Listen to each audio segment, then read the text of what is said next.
तेजाब भाग 2। प्यार करना चाहत है या सनक। लेखक श्री प्रकाश श्रीवास्तव। दोस्तों, वीडियो में आगे बढ़े इससे पहले आप सबसे रिक्वेस्ट है, अगर आप चैनल पर नए हैं तो प्लीज ढेर सारी नई नई कहानियों को सुनने के लिए चैनल को सब्सक्राइब जरूर कर लीजिएगा। तो चलिए बढ़ते हैं वीडियो में आगे और सुनते हैं आगे की कहानी। प्यार नहीं तो साथ रहने की क्या तुक। आज मुझे अपने पिता की रत्ती भर याद नहीं आती।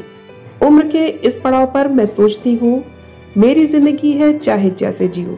उन्होंने भी अपने समय में यही सोचा होगा। पर तुम इतना सीरियस क्यों हो क्रिस्टोफर? मैं तुमसे शादी करना चाहता हूँ। ताउम्र तुम्हारा साथ चाहिए मुझे।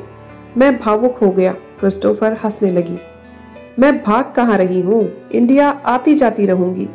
अभी तो मेरा प्रोजेक्ट अधूरा है। यह मेरे सवाल का जवाब नहीं है। तुम्हारे बगैर जी नहीं सकूंगा। तुम इंडियन शादी के लिए बहुत उतावले होते हो। शादी का मतलब भी जानते हो? क्रिस्टोफर का यह सवाल मुझे बचकाना लगा। अब वह मुझे शादी का मतलब समझाएगी। मेरा मुंह बन गया। मेरा चेहरा देखकर क्रिस्टोफर मुस्कुरा दी। मैं और चिढ़ गया। क्यों अपना मूड खराब करते हो? यहाँ हम लोग एंजॉय करने आए हैं। शादी करके बंधने से क्या मिलने वाला है? तुम नहीं समझोगी। शादी जिंदगी को व्यवस्थित करती है। ऐसा तुम सोचते हो, मगर मैं नहीं। मेरी तरफ से तुम स्वतंत्र हो। तुम अच्छी तरह समझती हो कि मैं सिर्फ तुमसे शादी करना चाहता हूँ। तब तो तुमको इंतजार करना होगा। जब मुझे लगेगा कि तुम मेरे लिए अच्छे जीवन साथी साबित होगे तो मैं तुमसे शादी कर लूंगी। मैं किसी दबाव में आने वाली नहीं। मैं तुम पर दबाव नहीं डाल रहा। फिर इतनी जल्दबाजी की वजह? मैं तुम्हें खोना नहीं चाहता। क्या तुम मुझसे प्रेम नहीं करती? प्रेम और शादी एक ही चीज है। प्रेम की परिणति क्या है? शादी। वह हंस पड़ी। जब रुकी तो बोली, मैं तुम्हें एक अच्छा दोस्त मानती हूँ, एक बेहतर इंडियन दोस्त, और कुछ नहीं। और क्या? हमारे बीच जो शारीरिक संबंध बने उसे किस रूप में लेती हो? वे हमारी शारीरिक जरूरत थी। इसको लेकर मैं गंभीर नहीं हूँ। यह एक सामान्य घटना है मेरे लिए। क्रिस्टोफर के कथन से मेरे मन में निराशा के भाव पैदा हो गए। इसके बावजूद मेरे दिल में उसके प्रति प्रेम रत्ती मात्र कम नहीं हुआ। वह भले ही मुझे पेरिस न ले जाए। मैंने कभी भी इस लोभ में पड़कर उससे प्रेम नहीं किया। मैंने सिर्फ क्रिस्टोफर की मासूमियत और निश्चलता से प्रेम किया था। आज के समय में वह मेरे लिए सब कुछ थी। मैंने उसके लिए सबको भुला दिया। मेरे चित्त में हर वक्त उसी का चेहरा घूमता था। एक क्षण वह आंखों से ओझल होती तो मैं भागकर उसे खोजता। यहाँ हूँ बरामदे में, क्रिस्टोफर बोली तो मैं तेजी से चलकर उसके पास आया और उसे बाहों में भर लिया। बिस्तर पर नहीं पाया इसलिए घबरा गया था। मैं बोला, चिंता मत करो, मैं पेरिस में नहीं, तुम्हारे साथ नैनीताल के एक होटल में हूँ। तुम्हारे बिना लौटना क्या आसान होगा? वह हंसी। आसान होता तो क्या अकेली चली जाती? मेरा चेहरा बन गया। क्रिस्टोफर ने मेरे चेहरे को पढ़ लिया। उदास मत हो, वर्तमान में रहना सीखो। अभी तो मैं तुम्हारे सामने हूँ डार्लिंग। क्रिस्टोफर ने मुझे आलिंगनबद्ध कर लिया। मेरे भीतर का भय थोड़ा कम हुआ। एक हफ्ते बाद हम दोनों बनारस आए। 2 दिनों बाद क्रिस्टोफर ने बताया कि उसे पेरिस जाना होगा। 10 दिनों बाद लौटेगी। सुनकर मेरा दिल बैठ गया। उसके बगैर एक क्षण रहना मुश्किल था मेरे लिए। 10 दिन तो बहुत थे। क्रिस्टोफर अपना सामान बांध रही थी। इधर मैं उसकी जुदाई में डूबा जा रहा था। क्या पता क्रिस्टोफर न लौटे। सोच सोचकर मैं परेशान हुआ जा रहा था। जब नहीं रहा गया तो पूछ बैठा, लौटकर आओगी ना? कहते कहते मेरा गला भर आया। आऊंगी, जरूर आऊंगी, उसने आऊंगी पर जोर देकर कहा। वह चली गई। मैं घंटों उसकी याद में आंसू बहाता रहा।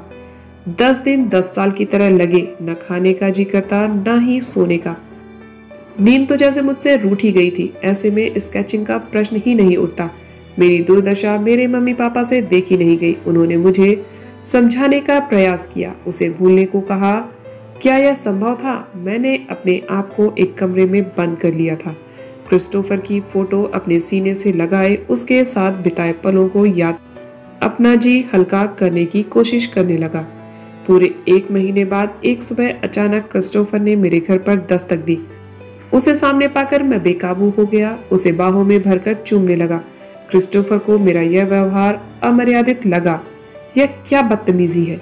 क्रिस्टोफर ने खुद को मुझसे अलग करने की कोशिश की। क्रिस्टोफर, अब मुझे छोड़कर कहीं नहीं जाओगी। मेरा कंठ भर आया, आंखें नम हो गई। क्या हालत बना रखी है। बेतरतीब बाल, बड़ी दाढ़ी, जिस्म से आती बू। क्रिस्टोफर मुझसे छिटक कर अलग हो गई। यह मेरे लिए अनापेक्षित था। होना तो यह चाहिए था कि वह भी मेरे प्रति ऐसा ही व्यवहार करती। तुम पहले अपना हुलिया ठीक करो। मैं भला क्रिस्टोफर का आदेश कैसे टाल सकता था। थोड़ी देर बाद जब मैं उसके सामने आया तो वह खुश हो गई। आई लव यू कहकर उसने मुझे चूम लिया।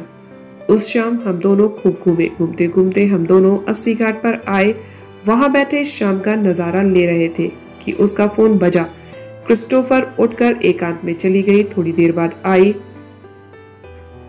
किसका फोन था, मैंने पूछा। पेरिस के मेरे एक दोस्त का था। मेरे पहुंचने की खबर ले रहा था। क्रिस्टोफर के कथन ने एक बार फिर से मुझे सशंकित कर दिया। मैं भी दोस्त, वह भी दोस्त, वह भी इतना अजीज कि उसका हाल पूछ रहा था। क्या वह मुझसे भी ज्यादा करीब था जो क्रिस्टोफर ने एकांत का सहारा लिया। बहरहाल मैं इस वक्त को पूरी तरह से जी लेना चाहता था। रात 10 बजने को हुए तो क्रिस्टोफर ने घर चलने के लिए कहा। घर आकर उसने मुझे गुड नाइट कहा। उसके बाद हम दोनों अपने अपने कमरे में चले गए। सुबह की पहली किरण पड़ते ही क्रिस्टोफर की एक झलक के लिए मैं ऊपर उसके कमरे में आया। संयोग से दरवाजा खुला था। क्रिस्टोफर बाथरूम में थी। एकाएक मेरी नजर उसके लैपटॉप पर गई। वह किसी से चैटिंग कर रही थी। मैं पढ़ने लगा। एक इंडियन मेरे पीछे पड़ा था। उससे कुछ काम निकलवाने हैं। क्रिस्टोफर, काम जल्दी जल्दी खत्म करके आ जाओ। फिलिप, यानी उस दोस्त का नाम फिलिप है। मैंने मन ही मन सोचा, 1 हफ्ते और इंतजार करो, आते ही हम दोनों शादी कर लेंगे। क्रिस्टोफर, पढ़कर ऐसा लगा जैसे मेरे पैरों तले जमीन खिसक गई हो। मैंने किसी तरह अपने आप को संभाला। इसके पहले कि वह बाथरूम से निकले मैं वहां से खिसक गया। क्रिस्टोफर ने मेरे साथ इतना बड़ा धोखा किया। यह सोचकर लगा मेरा सिर फट जाएगा। मुझे सपने में भी भान नहीं था कि क्रिस्टोफर मेरा इस्तेमाल कर रही है। मेरा मन उसके प्रति घृणा से भर गया। जी किया अभी जाकर क्रिस्टोफर का गला घोट दूं, मगर नहीं। मैं उसे ऐसा दंड देना चाहता था कि वह ताउम्र अभिशापित जीवन जिए। इस निश्चय के साथ मैं उठा, एक सुनार के पास गया। मनमानी कीमत देकर एक छोटे से जार में तेजाब खरीदा। उसे सभी की नजरों से छिपाकर अपने कमरे की अलमारी में रख लिया। अब मुझे मौके की तलाश थी। आज क्रिस्टोफर अकेले शोध कार्य के लिए बाहर निकली। मुझे साथ नहीं लिया। जाहिर है मेरे रहने से उसकी निस्ता बाधित होती। इस बार 1 महीने पेरिस में रहकर आई है तो काफी बदली बदली सी लगी। फिलिप से प्रेम का असर साफ उसके तौर तरीकों में दिख रहा था। मुझसे आई लव यू बोलना महज एक पाखंड था, ताकि मुझे आभास न हो उसके मन में क्या चल रहा है। दिन भर घूमने के बाद रात क्रिस्टोफर अपने कमरे में आकर लेट गई। मेरा मन उसके रवैये से दुखी था, इसलिए उसके पास हालचाल लेने नहीं गया। ऐसा पहली बार हुआ जब क्रिस्टोफर ने मेरी उपेक्षा की। तभी क्रिस्टोफर का फोन आया। कहाँ हो तुम? ना चाहते हुए भी मुझे उसके सवाल का जवाब देना पड़ा। नीचे कमरे में। नाराज हो? अब मैं क्या कहूँ, नाराज तो था। मेरे पास नहीं आओगे? इस तरीके से उसने मनुहार किया कि मैं अपने आप पर नियंत्रण ना रख सका। तेज कदमों से चलकर उसके पास आया। उसकी सूरत देखते ही मेरा सारा गुस्सा ठंडा पड़ गया। उसने प्यार से मेरे बालों को सहलाया। मुझे माफ कर दो, आज तुम्हें अपने साथ नहीं ले गई। मैं एकटक उसके चेहरे को देख रहा था। नीली आंखें, सुर्ख अधर, गुलाबी कपोल, निश्चल मुस्कुराहट, जिससे वशीभूत होकर मैं खुद से बेखबर हो गया। आने वाले दिनों में उस पर किसी और का अधिकार होगा, सोचकर मेरा दिल भर आया। मन मानने के लिए तैयार ही नहीं था कि क्रिस्टोफर मेरे साथ छल कर सकती है। लाख झुठलाने की कोशिश करता, मगर हर बार लैपटॉप की चैटिंग मेरे आंखों के सामने तैर जाती। जब फिर से हरे हो जाते, तभी क्रिस्टोफर ने सहज भाव से कहा, मैं परसों पेरिस जा रही हूँ। तुम्हारा दिल से शुक्रिया अदा करती हूँ। तुम ना होते तो मेरा यह काम अधूरा ही रहता। मैं तुम्हें एक अच्छे दोस्त की तरह हमेशा याद रखूंगी। मैं निशब्द था। क्या जवाब दूं? मेरी तो दुनिया ही उजड़ गई थी। मुझे चारों तरफ अंधेरा ही अंधेरा नजर आने लगा।